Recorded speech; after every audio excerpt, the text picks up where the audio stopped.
Bueno, seguimos con la tercera parte del vídeo con el amigo Carlos Ríos y seguimos con las preguntas, Carlos. Venga, vamos allá. Vamos a ver. Es una pregunta difícil ya, pero tú y yo sé que tú sabes contestarla. ¿Qué opinas sobre los actos que son simbólicos de ocupación de tierras por parte del SAR? Que después corresponde con unas multas que también tiene un coste económico, claro. Bueno, a ver, las actuaciones simbólicas tienen un problema cuando acarrean una multa administrativa con un importe económico, etc. En esta cuestión, a ver, tenemos un problema general, un problema secular de Andalucía, que es la desigualdad en la distribución de la propiedad de la tierra, que es la desigualdad en la distribución de la riqueza de manera general. Esto ya el propio Blas Infante lo planteó de forma muy clara: reforma agraria, está lo solución. Hoy ya en el siglo XXI habría que ver si la reforma agraria, si el reparto de la gran propiedad entre los campesinos serviría de forma a largo plazo para cambiar la situación del pueblo trabajador andaluz, porque necesitaríamos más cosas, aparte de soberanía alimentaria, que es un concepto que compartimos, que está bien, que tiene que estar ahí. Hace falta soberanía política, porque si no tienes unas herramientas institucionales que te sirvan para regular lo que entra y lo que sale de tu territorio a nivel de mercancía, de comercio, de productos, pues evidentemente no puedes defender a los pequeños productores y al pueblo trabajador. Eso por un lado. Luego, por otro lado, está el tema más concreto de las acciones simbólicas, las multas y toda la problemática que eso acarrea. A ver, para nosotros, desde luego, nosotros procuramos estar cuanto más lejos de la policía, mejor. Porque la policía española lo único que puede traer son problemas, multas, sanciones y procesos judiciales. Entonces, evidentemente, desde ese punto de vista, las acciones simbólicas que acarrean un cuantioso número de multas representan un problema. Representan un problema cuando son muchas y cuando estamos hablando ya de cantidades buenas y potentes de sanciones administrativas, de multas. ¿Eso acerca a la gente a la lucha o aleja a la gente de la lucha? Pues yo personalmente, esto es una opinión personal, después de hacer una valoración, de ver muy de cerca este tipo de movilizaciones, creo que si se hace en un momento concreto, en un momento puntual, puede ayudar. Pero si se hace de una forma sistemática, me parece que echa a la gente hacia atrás. La gente quiere luchar para mejorar sus condiciones de vida. Y para eso tenemos que ofrecerle herramientas y mecanismos. Pero la perpetua amenaza de una multa encima de tu cabeza, hay gente que le echa hacia atrás. Y más cuando estamos hablando de un frente de masa, de un movimiento amplio como es un sindicato, ¿no? Entonces, bueno, es problemático y, en fin. Y ahí la ley Mordaza, ¿no? Que la sacó el gobierno especialmente para eso, para que la gente no se manifestara. Claro, claro. Entonces, bueno, tenemos que asumir dos cosas. Por un lado, que tal y como va evolucionando el Estado español, los niveles de autoritarismo y de recentralización, que son paralelos, estamos viendo cómo van a empezar cada vez más a ir militantes y activistas a la cárcel. Eso es una realidad y esperemos que sean pocos, pero va a ser así. Es decir, en pocos años nos vamos a encontrar con que ya están procesando a la gente por poner un Twitter, un mensaje en el Twitter o en el Facebook, estas cosas, ¿no? Eso por un lado. Por otro lado, hay que, evidentemente, la prudencia dice que en la lucha hay que procurar estar cuanto más lejos de ese tipo de cuestiones, jugársela cuanto menos mejor, o por lo menos que la gente sepa lo que se está jugando cuando entra en una acción de este tipo, que sepa, que tenga bien claro qué es lo que se tiene entre manos, ¿no? Claro, y entonces, el panorama en este caso del SAR está obsoleto en la lucha, porque siempre escuchamos al SAR campo, campo, campo, campo. Entonces esto me suena a mí como lo de España y Andalucía, guitarra y flamenco y olé. Tenemos una riqueza inmensa, tenemos mar, pesca, tenemos frutos, tenemos hortalizas de todo tipo, pero no tenemos ni una puta fábrica. ¿Qué es lo que ha pasado aquí? Para que no tengamos... Bien lo sabéis aquí, además, la situación y la riqueza que puede dar el mar, o que puede dar cierto tipo de cultivos, los cultivos subtropicales, de motriz, de muñecas, de salobreña. Aquí lo que ha pasado es que, como decíamos en un vídeo anterior, la División Internacional del Trabajo ha determinado que nosotros somos productores. ¿Por qué? No es casual. La División Internacional del Trabajo no es un hombre o una mujer que están por ahí. No, la División Internacional del Trabajo es la organización que hace los grandes capitalistas de cómo va a funcionar el mundo y para qué va a funcionar cada cosa. Entonces, a la burguesía terrateniente andaluza le ha interesado sistemáticamente que aquí no haya industria. Porque si hay industria, tenemos un problema, me suben los salarios y me quitas trabajadores. Entonces, para empezar, ahí tenemos un primer elemento. Esa burguesía terrateniente no estaba en absoluto interesada en tener un sector industrial desarrollado. Luego tenemos otro elemento, que es que los incentivos en los primeros altos hornos de la península ibérica están en Marbella. Sí.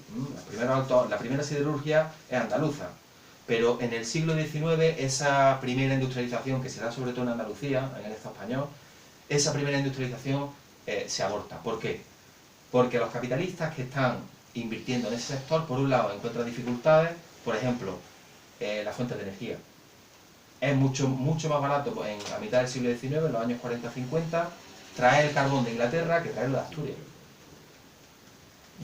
¿Por qué? Porque al Estado no le interesa que en Andalucía haya una industrialización en ese periodo. Y hacen política a la contra.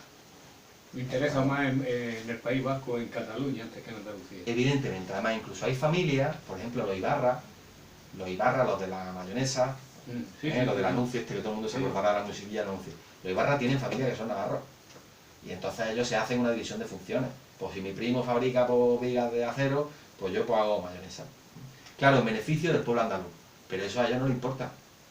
A ellos lo que les importa es que si tú te haces rico de una forma y yo de otra y somos familia, ¿para qué vamos a cambiar? Y luego hay un tercer elemento. El movimiento revolucionario de los cantones, que se da en los años 70 del siglo XIX, hace que la burguesía andaluza se asuste. Y se va a replegar los intereses, va a buscar de manera inmediata los intereses y el refugio del Estado español. Y entonces ahí, evidentemente, se refuerza aún más el papel de Andalucía como suministradora de mano de obra, de recursos primarios, de productos de baja calidad, de bajo valor añadido, y por lo tanto, esa desindustrialización de Andalucía que arranca a mitad del siglo XIX, estamos hablando de 1800, de la década de los 60 del siglo XIX, y que llega hasta hoy. Andalucía ahora mismo aporta entre un 9 y un 8% del valor añadido bruto industrial del Estado español, que es 2 o 3 puntos menos que hace 20 años, y que es a lo mejor quizás 7, 8, 9 puntos menos que a principios del siglo. Es decir, la desindustrialización de Andalucía existe, es un proceso a largo plazo. Y esta es la situación en la que nos encontramos. No hay ningún partido que esté planteando de verdad medidas radicales, medidas profundas para cambiar esto. Porque esto no lo puede cambiar ningún sector de la burguesía, ningún sector de las clases dominantes. La alternativa andaluza pasa por el pueblo andaluz, porque se ponga en marcha, y pasa por una república andaluza. Porque si no, ninguna de las otras opciones posibles plantea algo que sea verdaderamente cuestionador del papel que nosotros jugamos en el Estado español. Y ojo, estamos hablando ya de cosas mayores que lo hemos visto con el proceso catalán, la Unión Europea y la OTAN. Ahí hay una preguntilla, Carlos. Evidentemente nosotros estamos contrarios a la OTAN. Somos contrarios a la Unión Europea porque, bueno, deja mucho que desear, y sobre todo porque es una organización, para nosotros, por lo menos para nosotros, y asumo la responsabilidad, es una organización criminal organizada por los yanquis. Nos llama la atención que hagan, por ejemplo, las marchas a rota contra la OTAN y luego estén con partidos, me refiero a partidos andaluces que eran andalucistas, y luego estén metidos en partidos de la España. Hay una anécdota que tenemos muy buena del señor coordinador Manuel Morales, que vino a montar de Izquierda Unida, sí, de la difunta de Izquierda Unida. Vino a proponernos hacer chiringuitos digo chiringuitos con todos los respetos, porque este hombre no le tenía ningún respeto a los palestinos, que se estaba bombardeando. Entonces yo le saqué una nota de prensa de él mismo, y dije: chico, ¿cómo vienes a pedirnos si tú estabas pidiendo trabajo para las fábricas de Santa Bárbara? Y de allí salieron precisamente misiles para Palestina. esta incoherencia que hay dentro de la Andalucía profunda, que donde es PP, PSOE, Izquierda Unida, los partidos andalucistas debajo de su falda, al final aquí es todo por dinero, no hay sentimiento andaluz, y el sentimiento andaluz de verdad es minoritario. En este caso podemos decir que la nación andaluza poco beneficio se está llevando, porque vosotros, por ejemplo, esta gente paga, yo no sé, las multas que tienen. Vosotros podríais asumir como organización o tenéis vías de subvención como para asumir eso. Pero me dejas que haga un inciso. Bueno, la marcha rota que Carlos Ríos va mucho a las marchas de rota. Este domingo pero va. efectivamente, lo que me quiero referir es que es coherente con su idea. Pero Izquierda Unida, que oye, que sí, que estoy a favor de que se fabriquen armas y que se venda. Y encima voy a hacer una marcha para que quiten la base. Es una incoherencia. Cosa que por lo que se ve vosotros no sois incoherentes en ese aspecto, ¿no? Es que el problema es que hay una disociación, parece con una cosa es que a nivel táctico el discurso puede ser contradictorio en un momento determinado, pero cuando ya se perpetúa en el tiempo no es una cuestión táctica sino estratégica, y a nivel estratégico no puede haber contradicciones, eso está claro. En este caso lo que tenemos pues es un doble discurso por dinero. Yo creo que hay, no sé, yo no voy a juzgar a nadie, pero yo creo que hay sentimientos, hay ideologías, lo que pasa es que luego se imponen otros principios que son más urgentes, más perentorios. Hablamos de tener o no tener, pillar de aquí o pillar de allí, trincar de este lado o trincar del otro. Entonces ahí, evidentemente, aunque uno tenga su idea, las ideas están para algo. Y las ideas están para que rijan la forma de actuar de uno. Cuando ya no rige la forma de actuar de uno, porque el comportamiento de uno se mantiene con otros criterios, pues entonces ya no sirve.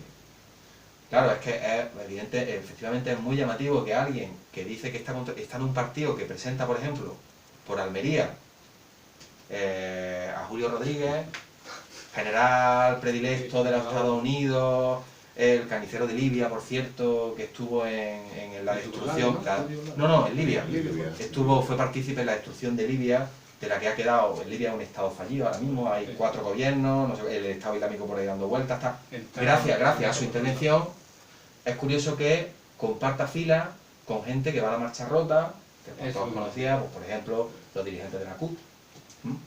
Es muy curioso que vayan a la marcha rota y no hayan dicho nada de la presencia de este caballero. Y no le incomode y no le genere ninguna contradicción que ahora lo vayan a presentar hasta por Madrid. Bueno, este es un paracaidista, que habrá algún acuerdo para que este hombre tenga que ir siempre de cabeza de lista en algún sitio. ¿Con quién no lo sabemos? Pero algún acuerdo habrá. Entonces, evidentemente, Andalucía no puede alimentarse de fabricar armas para asesinar a otros pueblos, porque con esas armas un día nos matarán a nosotros.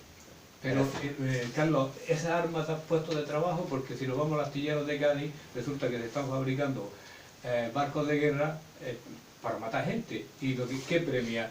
El sentimiento, por ejemplo, del alcalde de Cádiz, que es de Podemos, o darle trabajo a la gente, o seguir con el sentimiento pacifista que se supone que este hombre tiene. ¿Qué hace en este caso? También está la división, si es coherente con una cosa o si es coherente con la otra. No puede ser coherente con las dos cosas. ¿Tú qué opinas? No puede ser coherente con las dos. Pues ahí tenemos Cádiz, una ciudad con unas tasas de paro brutales. Enorme. Con una de las pocas fuentes de trabajo son los astilleros. Efectivamente. Quizá a lo mejor había que preguntarse qué es lo que ha ocurrido hasta este momento para que durante los últimos 30 años la única fuente de trabajo que está en permanente crisis, en permanente cuestionamiento han sido los astilleros. Sí. Cada 2 por 3 sale de nuevo, otra vez que van a cerrar astilleros, etc. ¿Y qué se ha hecho? ¿Por qué en Andalucía no puede haber 4 fábricas una al lado de la otra? Porque ya tienen que cerrar alguna. ¿Por qué estamos sometidos a un proceso de desindustrialización constante desde hace más de un siglo? ¿Y por qué en Cádiz no hay otra? Cuando hablamos de Cádiz, hablamos del polo químico de Huelva, que está envenenando a la ciudad de Huelva y que la gente lo soporta porque es la única fuente de trabajo que tiene. ¿Qué es lo que está pasando aquí? ¿Y qué ha hecho esta gente tan de izquierda que no se ha puesto inmediatamente con eso conforme uno llega? Porque lo primero, lo principal es cambiar eso. Porque si no, efectivamente, como tú dices, caemos en contradicciones flagrantes. que es defender, hacerle corbeta a Arabia Saudí, un Estado terrorista. Ahora está interviniendo en Líbano, está desestabilizando el Líbano, por ejemplo, con la complicidad de Israel y de Estados Unidos, mientras hablamos de la paz, hablamos de los derechos humanos.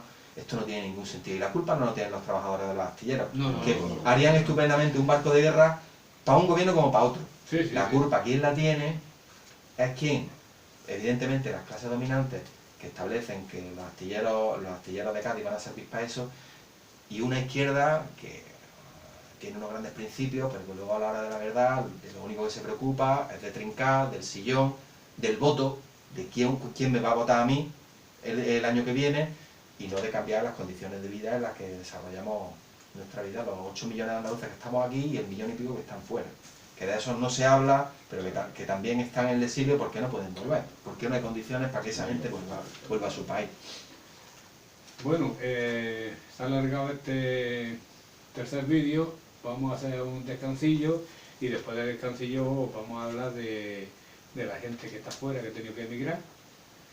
Vamos a hablar del municipalismo, qué opina Nación Andaluza y cómo intervendría, pero eso después del descansillo, ¿no? ¿Para Venga, bien? hemos hablado mucho. Tú eres el jefe.